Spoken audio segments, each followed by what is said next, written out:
না না, এটারে তো প্রশাসনের কাছে দেওয়া দরকার, আইনের কাছে হ্যান্ড ওভার করে দেওয়া দরকার। যা তা শুরু করছেন না নি তা, আর কি তা হইতাম কোসেন। নমস্কার বন্ধুরা, আমি রবিনাথ। আপনারা দেখলেন আমার ফেসবুক পেজ রবিনাথ।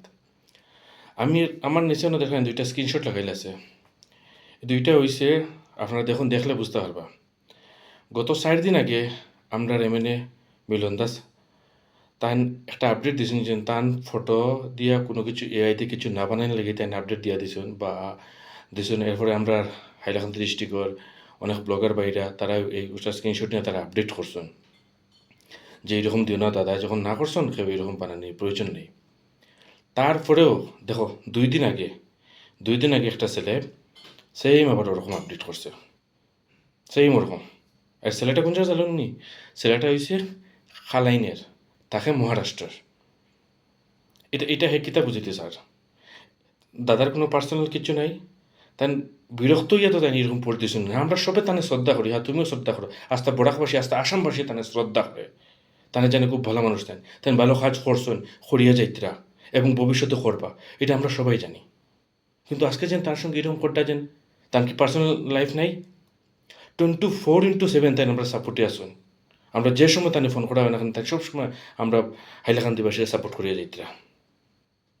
তারপরে এটা কেন করতে তারা এইজেন্ট ছেলে এইজেন্ট কয়জনে তারা দুইটা ভিড় লাগি এইজেন্ট দাদার নাম নিয়ে দাদার কাছে আবার ইয়ে করতা, দাদার কোনো দাম দিতে না, কোনো রেসপেক্ট দিতে না। তোর ভিতরে যদি অত শ্রদ্ধা থাকে, দাদায় ভালো কাজ করতে, এই কাজগুলো তুই কর। কোনো ব্লগার খেয়েও কিচ্ছু হইতো না। তুই যেন এইরকম যেন করতে যেন দাদা না করার সত্ত্বেও যেন এইটা যেন করছ, তোর তো আইনের আওয়াজ দেওয়া দরকার না নি? তুই নিজে নিজেরা কী ভাবলে কিচ্ছু হইতে না। তান কত সময় কাজ করেন জানোস নি? 24/7 তাই কাজ করেন, তান ঘুমানোর সময় থাকে না। আর তুই যেন এরকম করতে তোর দেখা দেখি আরও কয়জন করবা, ক্লিয়ারলি তাই মেনশন করিয়া দিচ্ছেন যে এরকম না বানানোর জন্য। তারপরে এরকম তোমরা বানারায়, এখন আমি কিতা হইতাম?